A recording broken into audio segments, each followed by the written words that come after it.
Imagine stepping into an abandoned mansion where every creak of the floorboard feels like a whisper and every shadow seems to watch you. But what if the mirrors in that house weren't just reflections, but doorways to something darker? This is the story of Maya, a writer searching for inspiration who uncovers a horrifying secret, a curse so ancient and sinister it refuses to let her leave. Stay with me as we dive into the chilling tale of the Eternal Whisper. The mansion was a forgotten relic nestled deep in the shadows of the forest where sunlight seemed afraid to tread. Its imposing structure loomed like a dark sentinel, its windows like hollow eyes, watching the world with a silent, menacing gaze. The iron gates that surrounded it had long since rusted, their jagged edges curling inward as if to trap anyone foolish enough to enter. The villagers in the nearby town spoke of the mansion with hushed voices, their eyes darting nervously whenever it was mentioned. It was a cursed place, they said, a place where the air itself carried the weight of sorrow and fear. For decades, the house had stood empty, its dark history buried beneath layers of time. Maya had heard the stories. She had listened to the whispers in the tavern where the locals gathered to share their superstitions. Most people dismissed the tales as nonsense, but Maya wasn't like most people. She was a writer, and she thrived on the mysterious and the macabre. To her, the mansion wasn't a cursed place to be avoided. It was an opportunity, the perfect setting for her next novel. Despite the warnings, she packed her bags and made the journey, her car winding through the dense, uncharted forest. As the mansion came into view, she felt a flicker of unease. The house seemed to pulse with a life of its own, its dark silhouette cutting sharply against the fading light of the evening. She parked her car and stepped out, the gravel crunching beneath her boots. The air was colder here, as though the house had sucked the warmth from its surroundings. She hesitated at the gates, her fingers brushing against the cold, rusted metal. The wind howled softly, carrying with it a faint whisper that she couldn't quite make out. Shaking off the feeling, she pushed the gates open, their hinges groaning in protest, and stepped onto the property. The front door was heavy and wooden, its surface marked with deep scratches that looked almost like claw marks. As she pushed it open, the hinges creaked loudly, echoing through the vast, empty space beyond. Dust hung in the air, catching the faint rays of light that filtered through the cracked windows. The grand hallway stretched before her, lined with faded wallpaper and dark wooden paneling. A large chandelier hung from the ceiling, its crystals dull and coated in grime. At the far end of the hallway was a mirror. It was enormous, its ornate frame carved with strange symbols that seemed to writhe in the dim light. Unlike the rest of the house, the mirror's surface was pristine, reflecting her image with an unsettling clarity. Maya felt a shiver run down her spine as she walked past it, her eyes drawn to her own reflection. There was something off about it, but she couldn't quite put her finger on what. She quickly turned away and began exploring the rest of the house. The rooms were filled with remnants of the past. Furniture covered in white sheets, portraits hanging crookedly on the walls, and bookshelves sagging under the weight of forgotten tomes. Every step she took stirred up a cloud of dust, and the floorboards creaked beneath her weight. By the time she reached the second floor, the sun had set, plunging the house into darkness. She chose a room that seemed less decayed than the others, its bed still intact though covered in dust. Setting down her bag, she began to unpack, her movements slow and deliberate as she tried to ignore the growing unease that gnawed at her. That night, as she lay in bed, she couldn't sleep. The silence of the house was oppressive, broken only by the occasional creak of the old wooden beams. As the hours passed, the silence seemed to grow louder, pressing against her ears. Then she heard it. A faint sound, like footsteps echoing from the hallway. She sat up, her heart pounding in her chest.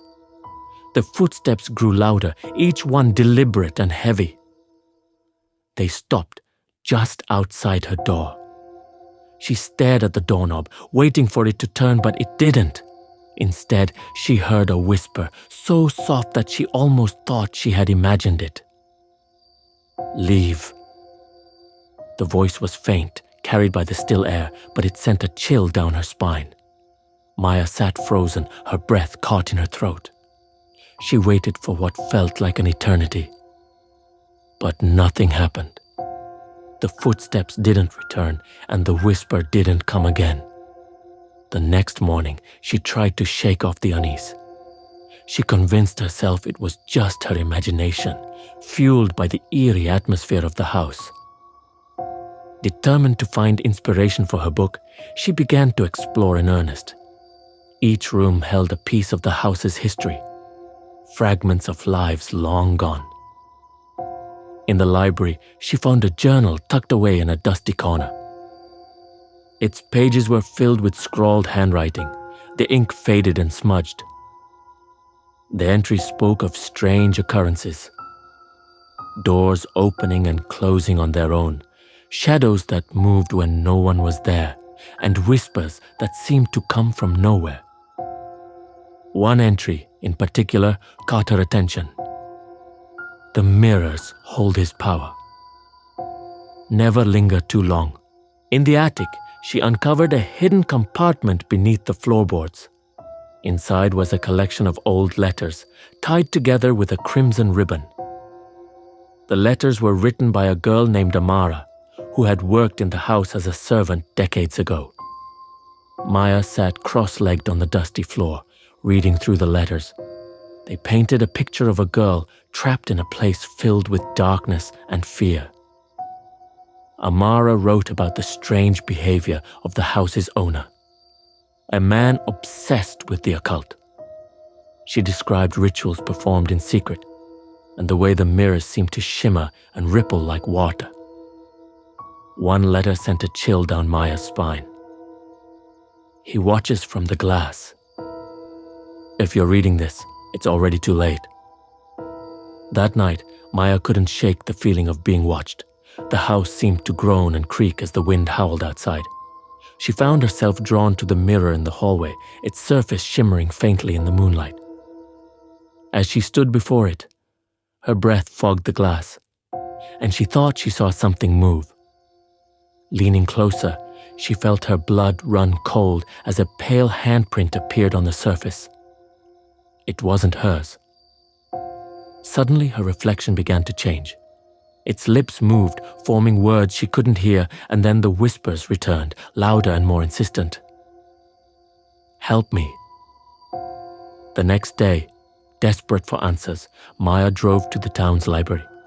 She spoke to an elderly historian who knew about the mansion's dark history. He told her about the original owner, a man who had been consumed by his obsession with the occult. He had performed rituals to trap souls, using the mirrors as a conduit for his power. Amara was one of his victims, the historian said, his voice trembling. Her soul is trapped in the house, and she's not alone. Maya asked if there was a way to break the curse. The historian hesitated before replying. "You must destroy the mirror, but be careful. The house won't let you." Determined to free the trapped souls, Maya returned to the mansion that evening. She gathered the letters, the doll she had found in the attic, and a locket that had belonged to Amara. Placing them in a circle around the mirror, she lit candles and began to recite the words she had found in the journal. The house seemed to come alive, its walls groaning and its windows rattling. Shadows moved across the room, clawing at her as the whispers grew into deafening screams. The mirror's surface rippled violently, and a dark figure began to emerge, its glowing red eyes fixed on her. Maya's voice trembled as she continued the chant, the flames of the candles roaring higher.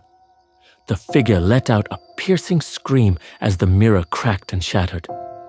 The shadows writhed and dissipated, and then silence. Exhausted, Maya collapsed to the floor, her body trembling. As dawn broke, she stumbled out of the house, her mind reeling from the night's events. She felt a sense of triumph, believing she had freed the souls trapped within the house. But as she drove away, she glanced in the rearview mirror and froze. Sitting in the back seat was Amara, her eyes calm but unsettling. "Thank you," she whispered, her voice barely audible. "But it's not over." If you have any horror story that has happened to you, please email us